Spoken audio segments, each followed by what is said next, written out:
the woman began to shed her skin like a snake. She slowly peeled the outer layer starting from her toes, but the skin underneath was pitch black. It looked as if she was removing a pair of stockings. She easily pulled the entire skin off. Finally, she grabbed the back and gave one strong pull. Her whole body was completely separated from the outer shell. Just not long ago, she had been a completely normal woman. So why did all of this happen? The story happened to a pair of twin brothers, Elias and Lucas. After their parents' divorce, the twins had been living with their father. One day, they were told to return to their mother's countryside home. When they arrived, they were startled to find their mother's entire head wrapped in thick bandages. She explained that she had undergone cosmetic surgery. Their mother was a former actress who returned to spend time with them again. But the twins still felt uneasy. Seeing this, the woman hurried to bring out toys to make the boys happy. After gaining some trust, Elias even drew a family portrait for her. Meanwhile, the mother set strict rules for the boys. During her recovery, they were not allowed to enter her bedroom or the barn outside. However, the next day, while playing, the brothers accidentally wandered near the barn. Still suspicious of the woman, Elias wanted to see what was inside. Ignoring Lucas's attempts to stop him, he quietly slipped into the barn. Inside, the place was filled with hay. Curious, Elias climbed to the second floor. Then he noticed a blood-stained towel hanging over a bucket. There were also clear blood marks on the wooden boards above it. The sight made Elias deeply uncomfortable. Frightened, the boys quickly ran back out of the barn. But as soon as they stepped outside, they were caught by the mother. Elias never expected her to be so furious. She not only yelled at him, but also shoved him hard onto the ground. Her cold and harsh expression terrified him. At that moment, the twins began to doubt whether the woman in front of them was really their mother. But that night, her attitude suddenly changed. She sat with them to watch a movie. She even read them a bedtime story. For a moment, she seemed gentle again, like their real mother. However, when Elias asked her to sing the familiar lullaby she used to sing when they were younger, she refused without hesitation. Later that night, Elias overheard her whispering on the phone in the kitchen. He clearly heard her say, "I can't keep pretending. I want him gone." Listening from the doorway, Elias felt shocked and confused. He feared that the him she wanted gone was either Lucas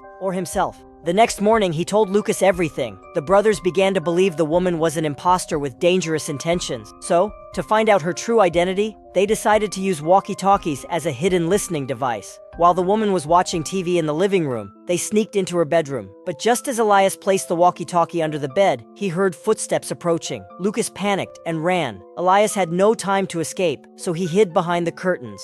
Through the gap, he saw the woman dancing in a seductive, unfamiliar way. This was not something their mother ever did. Then Elias noticed the family portrait he drew, thrown into the trash. This confirmed his suspicion even more. He told Lucas everything. They decided to expose her identity, so they quietly took a photo of her, then compared it with an old photo of their mother. They were shocked to find that their real mother had green eyes, while this woman's eyes were blue. That meant the woman was indeed an imposter. They told their father, but when the woman found out, she stormed into the room, ripped the blanket away, and forcefully took their phone. She went to the kitchen, threw it into the garbage disposal, and handed back a destroyed phone. She furiously warned them never to step outside the house again. But Elias still wanted to confirm the truth. So, while the woman showered, he quietly entered the bathroom. He saw her wearing a face mask and thought she was asleep. He reached out to peel it back.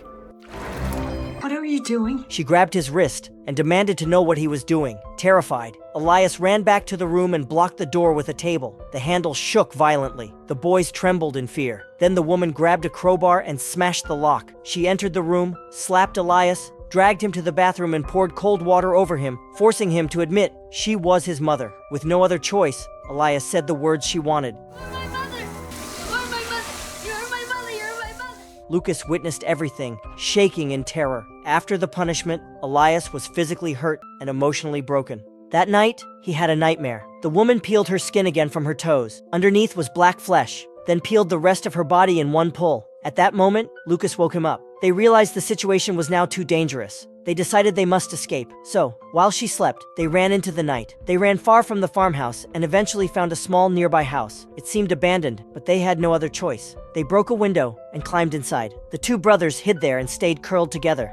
In the middle of the night, Elias suddenly woke up and realized that Lucas was gone. He grabbed a flashlight and stepped out to look for him. On the glass window, he saw a clear handprint. Even stranger, the handprint faded away almost instantly. Just as he leaned closer to examine it, a pitch-black creature crashed through the window and cornered Elias. At the last second, Elias jolted awake. Everything had been another nightmare. Soon after, two local state troopers on patrol found the boys. Elias quickly told them everything about the imposter mother. The officers promised to investigate and said they would take the boys to their father. But after driving for a while, Elias and Lucas realized they were being taken back to their mother's farmhouse instead. By the time they arrived, the woman had already removed all her bandages and stood waiting at the door. During the conversation with the police, she used calm tone, emotional control, and convincing explanations. With ease, she persuaded the officers that everything was fine. The police left. Elias and Lucas watched helplessly, sinking into despair. The brothers expected punishment this time, but instead, the woman simply muttered a few frustrated words, returned to her bedroom, took a few pills, and fell asleep. Later, the boys realized that if they did nothing, the danger would only grow. They decided to take action. They quietly entered her bedroom. When the woman woke the next morning, she discovered she was completely tied down. She struggled wildly, kicking and twisting with all her strength, but the tape was too tight to break.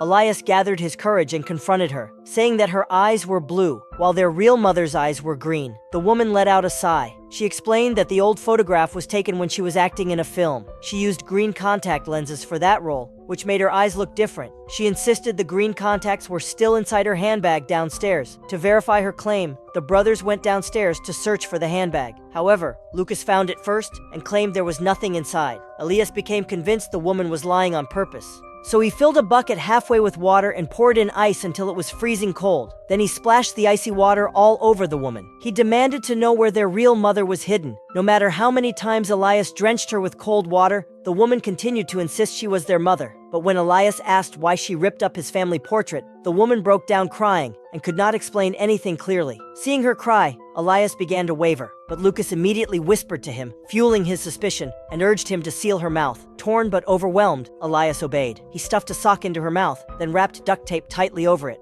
Just as the boys were about to leave the room, the two state troopers unexpectedly returned for a wellness check. Hearing the officers at the door, the woman began kicking and screaming as hard as she could, desperately trying to make noise for help. But Elias quickly went to the door and told the police that their mother wasn't home. The officers left again. But just when they were about to leave, Elias suddenly said he had forgotten his toothbrush and ran back inside. However, after returning to the house, he did not go to get his toothbrush. Instead, he went straight for his mother's bag. To his shock, there really was a pair of contact lenses inside. Even more shocking, the lenses were green. At that moment, he finally understood. It was Lucas who had lied to him. When Lucas rushed back inside, the two immediately started arguing. Lucas even grabbed Elias and dragged him down the stairs. Elias kicked him away in panic and quickly ran into the room, locking the door behind him. He then used scissors to cut the tape binding his mother. But once she was freed, Elias realized Lucas had disappeared. Elias was confused. Where did Lucas go? His mother told him that the truth had always been inside the barn. She led Elias to the upper loft of the barn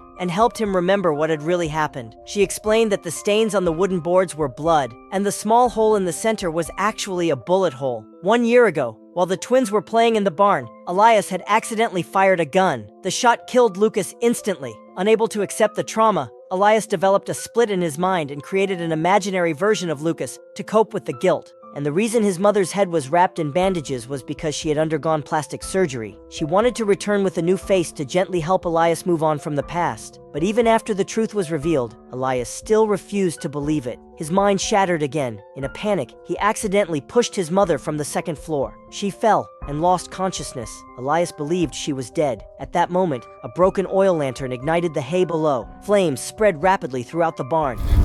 Elias ran out, leaving his mother behind. He called out for her in despair, but there was no answer. Eventually, he collapsed to his knees, exhausted and helpless, as the barn burned and collapsed in front of him. When the fire finally died down into silent ashes, Elias still refused to accept reality. His mind, completely shattered, created them again. His mother and Lucas, standing beside him, alive in his imagination. The story ended with Elias, his mother, and Lucas standing together peacefully, a moment that was warm and comforting, yet deeply heartbreaking.